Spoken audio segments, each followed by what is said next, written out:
Welcome to Permission to Leap, a podcast exploring the stories of people who have brought their visions to life.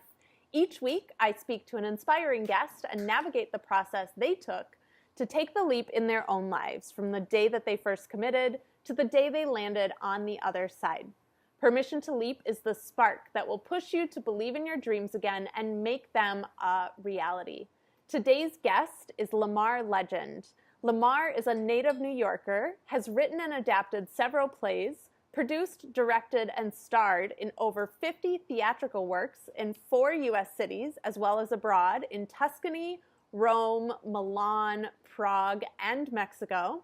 He's been honored with the Rising Star Award by the League of American Theaters and Producers, which are the producers of the Tony Awards. As a former AmeriCorps liaison, he utilized his background as a sex counselor in the ER to help bridge the gap between lawmakers, law enforcement, and city gatekeepers to engage effectively with the demands of the homeless in Seattle. As a theater maker and activist, he is committed to expanding artistic awareness for underserved populations, marrying disparate theatrical themes in innovative ways, and plumbing the depths of the imagination to reveal fresh truths to future audiences. You can follow Lamar on Instagram at Lamar Legend. Warning, this episode contains subject matter relating to suicide. If you are at risk for suicide or personal injury, please call 911 or seek other help, such as a hospital emergency room or doctor's care immediately. You can also call the suicide hotline at 1-800-SUICIDE, S as in Sam, UICIDE. Hello, everyone, and welcome to this week's episode of Permission to Leap. I am super honored for our guest today. He is one of my favorite people in the whole wide world. I think we were introduced about 5 years ago, and seeing kind of everything that's transpired in his life and how he's created where he's at today and just who he's been through all of it. We did happen to be roommates for like a small sliver of time, so I got to see like the behind the scenes. But this is Lamar Lewis, actor, writer, director, author, creator extraordinaire. He is really, literally, truly one of my favorite humans on the planet, and someone that just makes me a better person, and happy and excited to share all of his wisdom with everyone today. So welcome, Mr. Lamar Lewis. Oh, hi. Hi. So glad to be a part of this. This is great and exciting. I feel like I've seen you more in the last month than I usually do in a year. And Truth. Yeah. this, oh, yeah, feels so good. Yeah, So it's good. important. So I know that, so much like we're just catching up a little bit. So much has happened in the last 5 years, and we met originally in Seattle, and then you moved down to LA, which is where our worlds collided again, and we were roommates. And then you went to Mexico for a while and back to New York, and then now you've landed back in Seattle. So tell us kind of about that whole thing, that whole journey. Well, as an actor, you go where the work is. And so, yeah, so after leaving in Seattle, like that was really just to fly in and fly out and be a part of the organization that you worked with, that I helped found, and fund the Heroes production company. And so we met at an engagement there. And then, but I was all my way at that point, heading to LA to move. And we talked a little bit about that. And then we met, and then we became roommates. And yeah, and then the work, because LA was crazy, as most people know. And so I felt starved spiritually and emotionally and artistically. And so then I moved from there I picked the first gig that came up, and that was to act in Massachusetts with an all male Shakespeare troupe. And so did that. And then from there, went to do a touring production of a chorus line in Puerto Vallarta, Mexico, and then from there back to Massachusetts to direct with the same company, and then from there moved to New York City, my hometown, because I was just like, I'm ready to hit the ground running and really, really follow my dreams again and do what I need to do. And as New York is wont to do, it kicked my butt hard, and I fell on my face several times a day in the what nearly 2 years that I was there again. Um, and another part of my background is in healthcare as a counselor.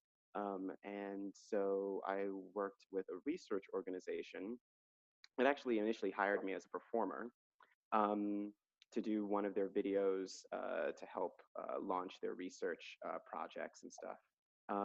But it was specifically around helping gay and bisexual and trans uh, people, be a part of these research studies to better understand our health.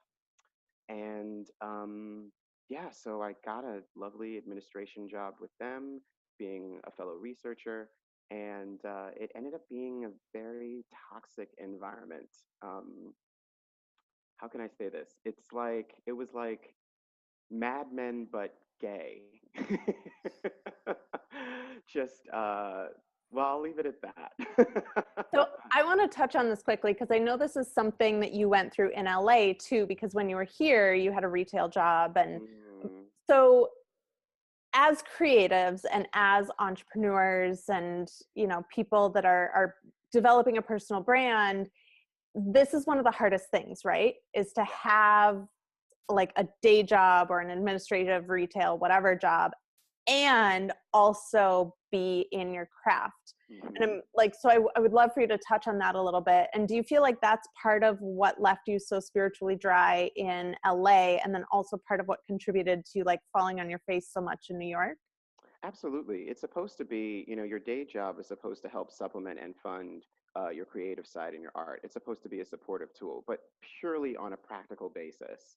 Like it's just meant to really just give you the money, the tools you need, and or the roof over your head, the food in your belly, the clothes on your back, and that's pretty much it.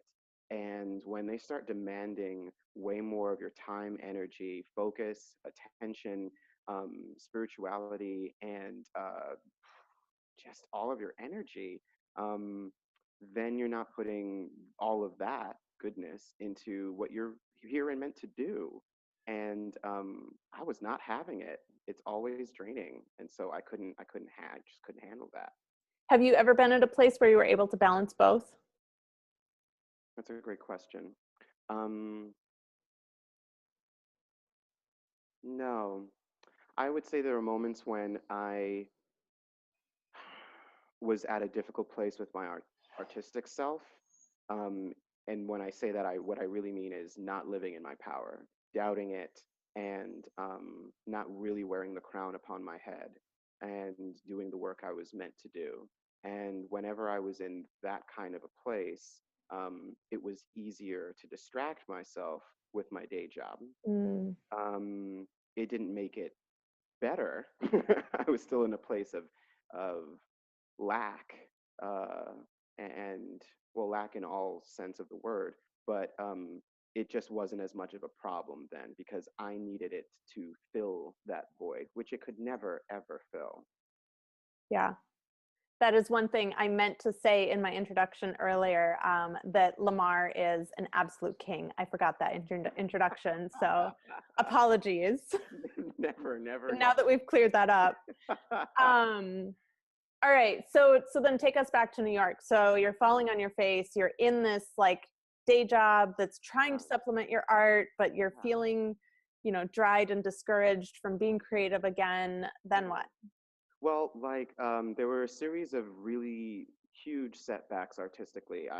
There was an off-Broadway producer who was producing two different shows in New York City, and I went to audition for those shows and got several callbacks with them, and then it all culminated into not landing both of those jobs. And it was so frustrating that I was like, I'm done. I can't anymore. This is ridiculous. What am I doing? What am I killing myself for? And literally less than 24 hours later, the same producer sent me a private email at just hours after I'd gotten the no for both shows, saying, "Hey, I really enjoyed your dedication and your passion and your craft and everything that you can bring. I'm sorry we couldn't cast you in these things, but I'd like to produce you. And so let's meet for coffee and let's talk about producing your own show," which I was like, fantastic. And so fast forward to several months later, um, after sending him several ideas for shows, writing a whole new one person show of my own volition in 2 weeks for a full length play, it just didn't pan out. And he pulled the plug at the last minute, really because of fear of whether or not anyone was going to literally buy into coming to see an unknown by his standards. Mm. Which was to me was like, well, you knew what you were getting into. How is this a shock to you now? But needless to say, it didn't work out. Um, and so that happening was another huge letdown, coupled with the stress and the demands of my day job. It was so draining and so, like I said, frustrating and annoying. And then my day job was making demands upon my person that were salacious. I'll just say that, with different members of the organization. Um, and it was really grating on me. And then at one point, there was a huge blowback on a project I was working on at the organization, uh, where the lead, my boss, I suppose, was just blew up in my face publicly in the office, and went on a rant, just scathing, insulting me for my work, which and I wasn't in the wrong. And I had like copious emails to prove that I wasn't. And so then after that blow up, that public blow up, while there were clients there as well who overheard this, I immediately fired back in the way that I know how, which was I went above her head and sent the email out to the entire board and the executive director, saying that I will not allow a public blow up like that ever again. And then if you have a problem with my work, which you shouldn't in this specific case, because then I CC'd and copied all of the subsequent emails that proved that I did nothing wrong, then please do it privately. Take me privately to coach me in ways that I can better support you as a higher up.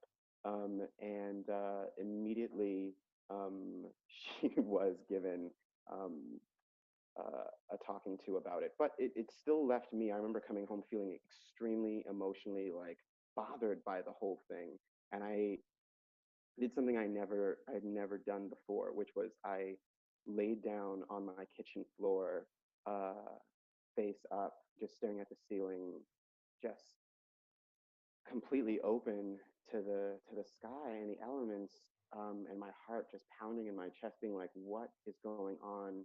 I think some people call that an anxiety attack, but I'm not sure if that's what that was, because I was very much in control. But I was pissed about how I handled the situation, even though I handled it with the one quality I endeavor to achieve every single day of my life till the day I die, which is grace, to achieve it with a level of grace. And I didn't scream back at her when she screamed at me and embarrassed me and herself and the organization. I was mad at the fact that I didn't fight back.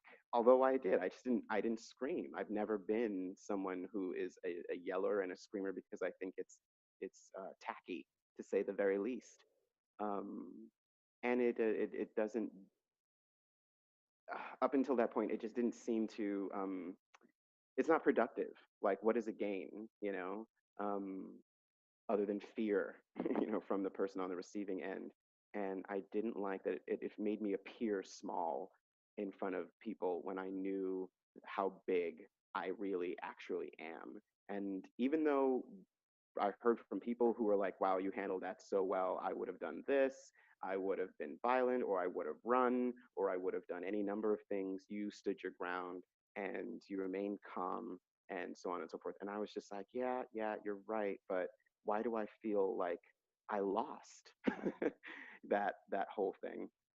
So basically, I mean, what it boils down to is that I'm a Leo, and so my symbol is the lion, and I felt like I've always been in my entire life struggling with roaring, and when is the proper occasion to roar, and how does one do it, in a way that is efficient, economical, sufficient, and also helpful.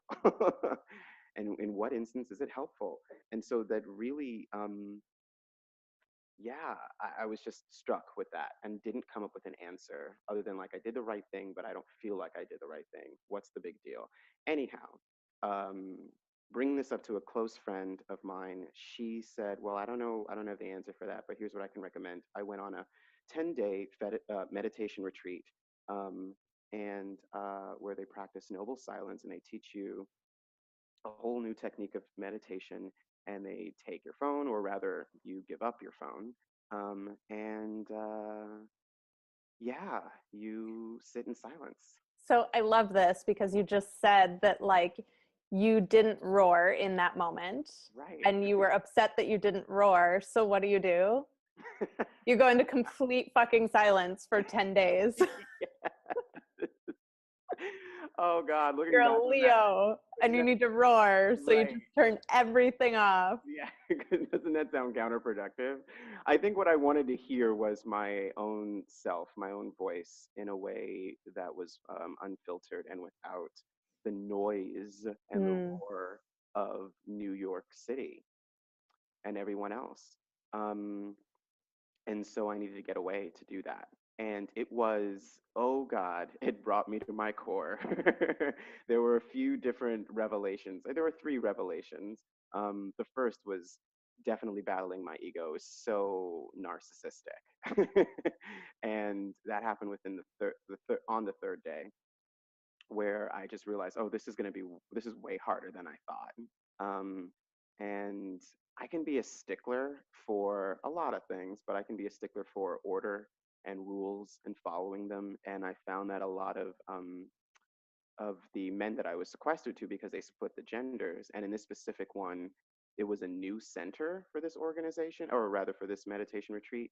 And they hadn't the facilities yet to incorporate both genders. So it was me and 25 other guys on this lovely plot of land that they were still converting and building on. But it was just us, and in the meditation hall and everything, and we were very much on top of each other in our living quarters. Just me and three other men in a very small bedroom, and there was about an inch of space between beds. And so literally, and you're not allowed to speak to each other, and you're really very much discouraged from looking each other in the eye. But it allowed for a lot of do-si-do in our daily activities of like getting up to use the restroom or going to eat, to get dinner or lunch or whatever. And so when someone was in front of you, you just had to wait until they moved, and then you could go, or so on and so forth. But oh dear, lost my train of thought. Well, you were talking about your ego. So did your ego Oh, have issues with indeed. being in the close quarters and having to wait? And It very much had issue with how people weren't following the rules. And I've I had think you that. and I are like that. I've had that since I was a kid. I was like, wait, these were the rules we all agreed to, right? We all signed on the dotted line and said we were going to commit to this. And then all of a sudden you're backing out. Like, do you see how that has an impact on everyone? And if you don't, do you see how selfish that is? Like, and aren't we here to strengthen our level of awareness? Like, so, and that bled into the establishment. So it didn't end with just the participants. It bled into the establishment and the people who were the gatekeepers of the whole thing, and why they weren't policing it as such. Changes I felt they needed to make from like literally from the ground up, where I was like, oh my God, just look at these facilities. Like I was getting, I mean, my ego was going on a rampage. And And you don't get to share that with anyone. You're sitting no, in all of these thoughts like yes, stewing. doing with so much anger, wanting to roar and not being allowed to do that. So I was very much being confronted in some ways with that same problem. And then I had to, sit down with myself because I was all I had, to speak to and say, hey, you need to accept this the way it is. It's not going to change and you cannot change it. You're literally not allowed to. So, how are you going to fare for the next 7 days if you don't just suck it up and deal? And so that was one great thing that just happened and made me shook me to my core, and it was so fucking difficult. And then the next, oh, I'm sorry for cursing. Oh, no, you curse away. Okay, so then the We'll be next, rated explicit. oh great, we'll bring more followers. Um, so then the next thing was just um, the next revelation was realizing how much when you're not allowed to talk to people, and I'm someone who is naturally quiet, and obviously struggling with when to speak and how to speak and when to roar. Um, my touch I found was hugely important to me, and being deprived of it in every single way, from as something as simple as a handshake with someone, Mm. to and this to how special a hug is for me, to absolute intimacy with another human being and a man. And a failing of this meditation center was that, like, yeah, you can split the genders because it's to deprive either gender of distraction from the opposite, but that's assuming you're attracted to the opposite gender. And so I was literally thrust in with only the gender of which I'm attracted to, and that just made it that much more difficult for me, And so I knew that I was one upon maybe two or three other men who were dealing with a problem that the other men would never have to deal with, you know. And so that was another frustration of like, oh my God, I can't touch anybody. I cannot, and how deeply that affected me on a personal level. And then the third breakthrough was more of a breakthrough, was when I, after so many hours of meditation, achieving a level of psychic awareness, and really the nirvana that people aspire to, of just, oh my God, the interconnectedness of all things and all life on this planet, and a feeling of absolute ecstatic, just ecstasy and joy, and so much so that it quieted my soul and brought me to tears every time I laid eyes on every single thing the light touched, that day, and pretty much afterwards. So it was great, and it was transformative, that first retreat. And so then I ended up doing it two more times, but uh, between the first time and the second time. So then when I came back to work after all of that, I was very much changed. You can imagine.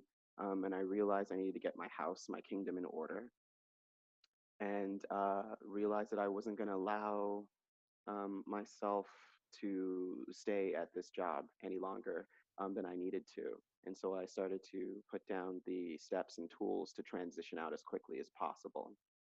I started to, there was an off Broadway company that was hiring me as an actor. And so I started to put in my application to direct, or rather, sent off my resume to the producer to direct, and then started to direct with them, um, and earned less than a livable wage because it's theater. But I made enough and saved enough from the day job that I moved into an apartment in Brooklyn, and then made the leap there of like saying, just screw it. I'm going to quit my job. I'm done, and I'll figure it out as I go. I'm going to make my art full time. Um, and that was last summer, I was a going year to ago, say, yeah, about a year ago, right? definitely a year ago. And you haven't had a secondary income source since that time, right? Oh my God, I have not. I have not. But I was definitely scraping or knocking on poverty's door. And that brought me to the right around, yeah, September. I decided, okay, I'm going to run out of funds soon. I'm going to lose my apartment. So before we and we're not attracting any other kind of income, and there doesn't seem to be anything on the horizon, let's, in order to find a solution to that problem, let's get into a space to find a solution to that problem. And so then I signed up for another retreat at a different center. This one was like, oh my God, like paradise. I mean, so much land. Women were there. Just having a female presence, at least within yards of my own energy field, uh, lifted my spirits. Um, Even if I wasn't allowed to talk to them in any way, shape, or form. But that's part of who I am, is that I'm both male and female within myself, and that's, my soul is genderless and genderful. And so I need that. I need that. And so anyway, I had my own room. It was great. I mean, it was literally like the opposite. But I'm not going to get into too many details of what that experience was like, but that was also fraught with its own perils. Um, and contemplated suicide for the first time in my life in a way that was serious. That was not, um, I don't know. I mean, it was serious. I discovered that I was lying to myself when I decided I wanted to go on this retreat to find a solution to how to live uh, doing my art, how to just live off of it. That what I really was doing was retreating, was trying to create a space to walk away from this entire planet and existence, was saying to myself, like, oh, I'm not needed here. I don't bring anything to anyone, and I have no real ties to anyone. I have no children. I have no husband, lover. I have my family, but they will get on without me. Um, and that includes my tribe.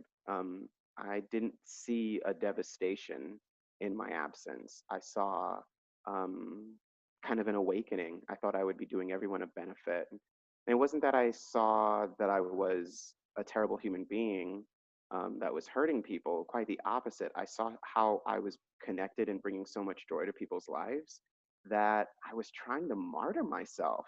That I thought I could do so much better if I was gone, because then the memory of who I was would live on in everybody. It was simultaneously narcissistic as well as it was benevolent, and it was creepy. Realizing the truth of that was creepy and shook me to my core of like, oh my God, I really do think that this is true, and I see this as a viable option. And it didn't get as serious as thinking, as creating steps towards ending my own life. But it it got it the resolution, the resoluteness of it, of like, this is the only way. That scared me beyond measure. Um, how did I find my way out of that? I was just gonna say, how do you come out of that? I decided that there was no other answer. There wasn't any way to combat that, and so what the only way to give to allow for another option was to give it time. Was to give it time. Was to not do anything rash. I thought, if this is the end, if this is where I have resolved myself to be, this state of being, then and if it is truly unshakable, then time will not shake it, will not shake me from this decision. So why not give it time and see how I do within 24 hours? And then the next day, I moved from that level of sadness and fear, that very, very dark place. My ego shrunk to the size of a pea. Um, Again, where it was like, nothing matters, nothing matters, nothing I do um, is that necessary in the grand scheme of the vastness of time and space. That was the first time I ever felt insignificant. Um, there's that thing that most people say when they look up at the stars and they go, oh my God, I just feel so small in comparison. I've never felt that. Never ever felt that. I've only felt bigger looking at the sky. And this was the first time in my life where, not having looked at the stars, looking into the darkness of the void of my own soul, and seeing how starless it was that I found Mm, myself as insignificant as that darkness. Um, and so, which is a level of truth that is also true.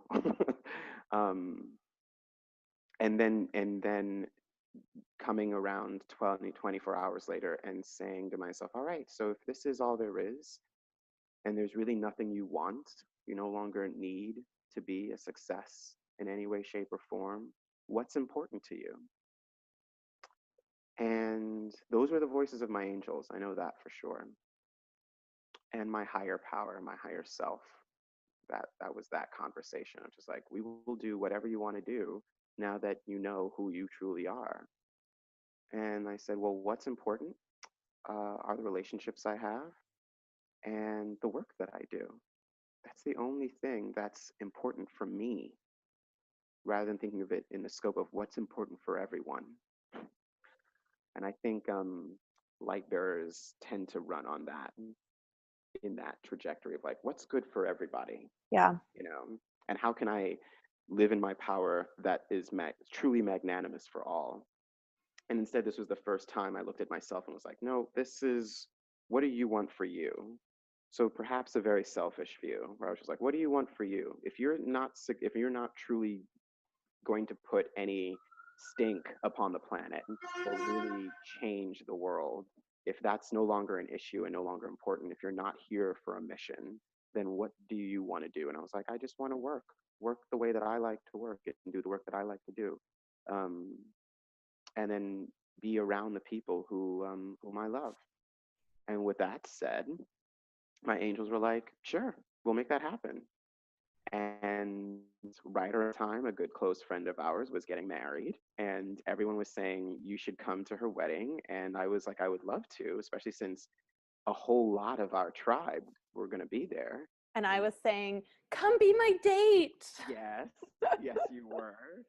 But I was like, I don't know. I literally can't afford to get there. I do not have the means or the money. And as our tribe do, they were like, oh, shut up. We got that covered. And less than 24 hours later, someone emailed me and said, I have miles to burn, so I'm buying your ticket. And it didn't cost her anything, didn't cost me anything. And lo and behold, I was with all of the people I loved, because that's how swiftly my angels move. Yeah. And I and do. So before you go on, I do love what you just said, because as someone that's in a similar space, trying to create things in the world, mhm, very much motivated by like, I have this responsibility. Like yeah, I have, it's like we carry it on our shoulders, like this burden of yeah, like, I have to be a light worker for the world. I right, have to breathe this, this life and this possibility into these people and blah, blah, blah. And it does become very overwhelming, and it oh yeah, becomes very lonesome, and it becomes, like you said, like me doesn't matter, hmm, because it's not about me, which I believe to one extent, and to the other extent, I feel like that's actually really unhealthy at the same hmm, time. hmm. So, You're absolutely right. And I was struggling with that of like, how do I reconcile the two? And I think what my angels were trying to do was to push me from that place on the one polar end, polar end of just being like, it's me, it's all about me. I have to give this to the world, or in that, like, that it's not about me, and I have to, like you said, shoulder this burden because I'm a light worker and that's what I'm here to do. I'm a missionary. Um, and move me from that place and say, like, okay, get rid of all of that. What if it was just you and only you, and you were a quote unquote normal? Like, you did not a have, muggle. yes, you were a muggle. You were not here sent on a mission. You were here to just be. You're not Harry Potter. You're not Harry Potter. Oh my God, I was totally Harry Pottering it. Especially, yeah, in like book 5, Harry Potter, where he was such a dick. He was like, no, only I can defeat Voldemort. That kind of thing, but less dickish. But and move from that place into a place of absolute desolation and a ridding of all of that. So yes, then things started to really pop. And that same friend who spent no money on getting me out, flying me out to that wonderful wedding, said, "How would you like to return? Should I, send you back to New York?" And I said, "No, I want to move to Seattle. I want to go back to Seattle because that's where all of my tribe resides." And and Seattle has always responded to my magic in a way that no other city has.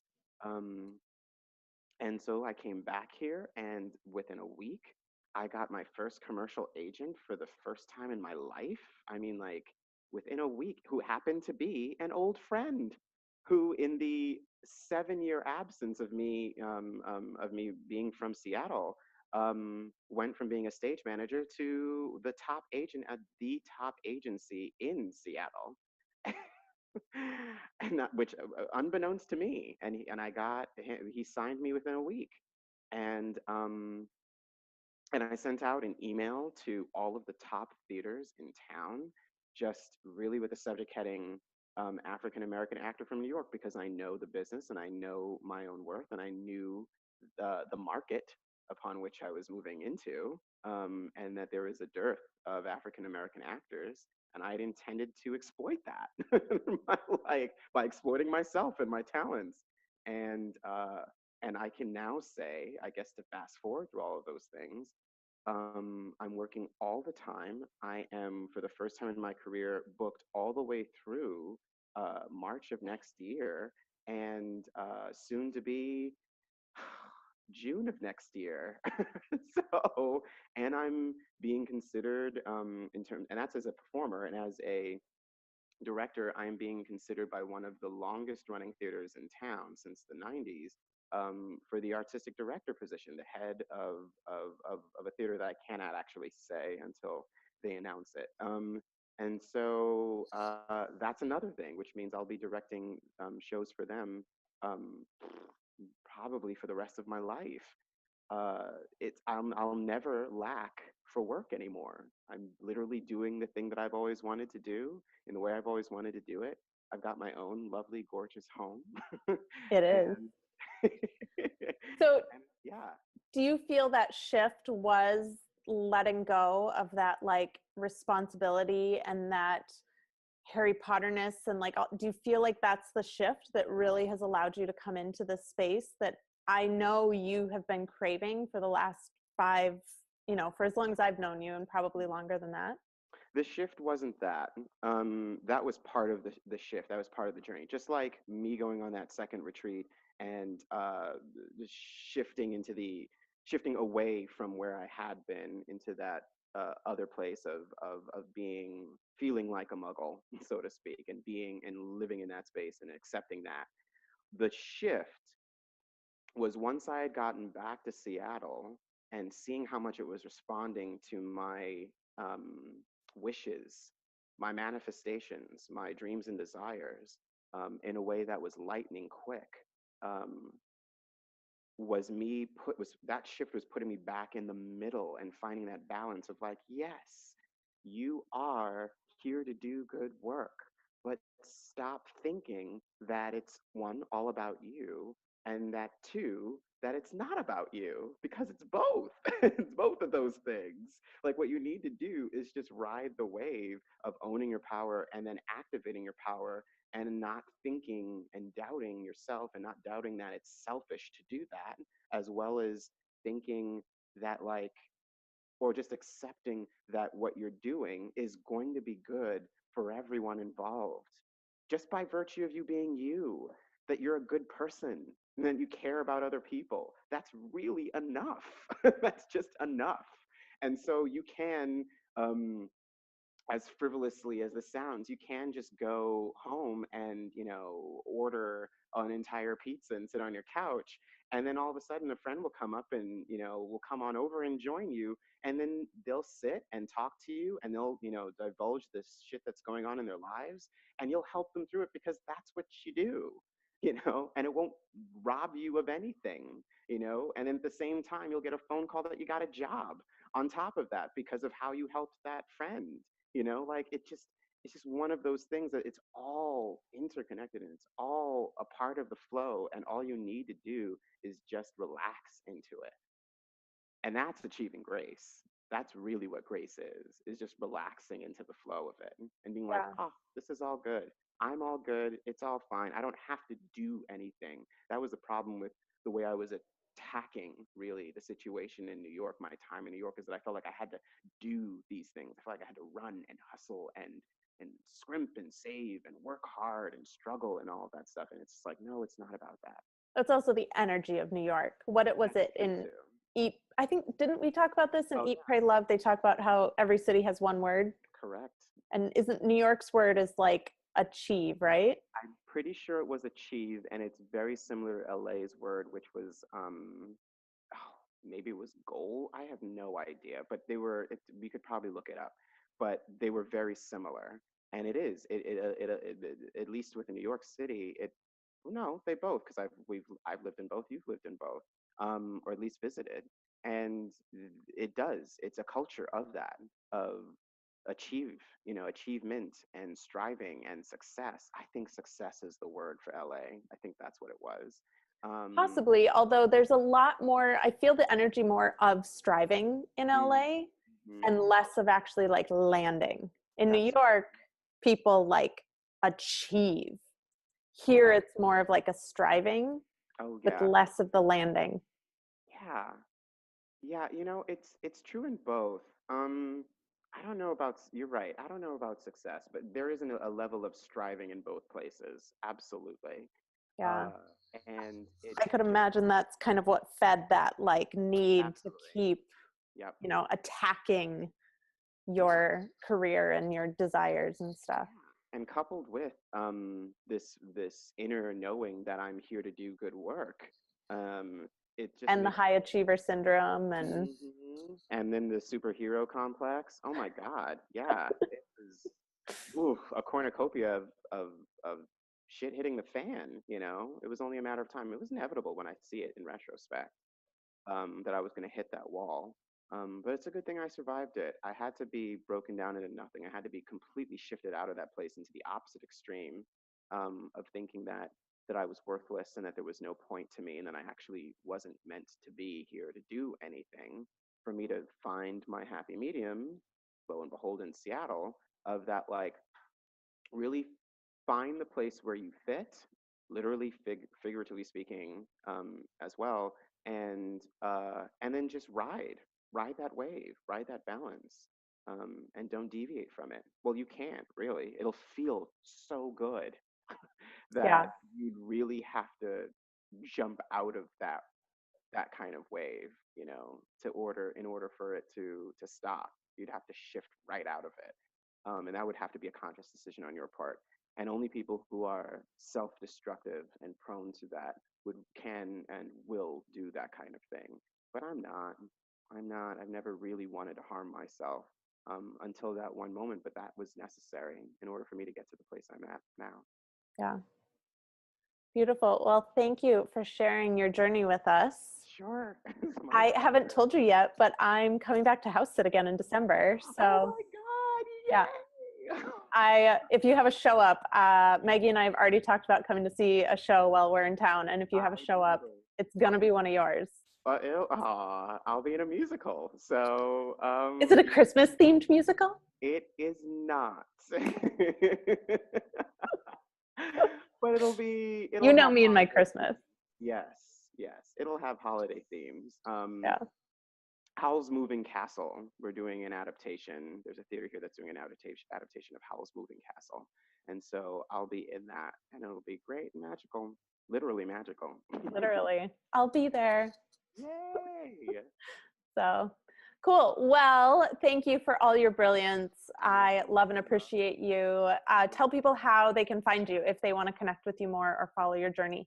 Oh God, that's a great point. You can find me on Instagram at Lamar Legend, LamarLegend. Or no, that's pretty much it. That's the best way to find me. And you can message me about things. I'm here to talk all the time. Awesome. I love you. I love you too. Thanks for doing this. My pleasure, sweetie.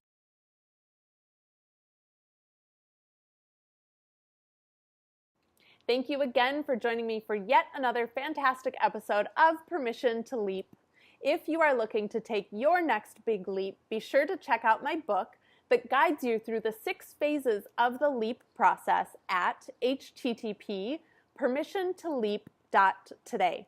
My book will support you in moving through your leap with more clarity and ease, because there needs to be more people like you living an inspired life and making a positive difference in the world.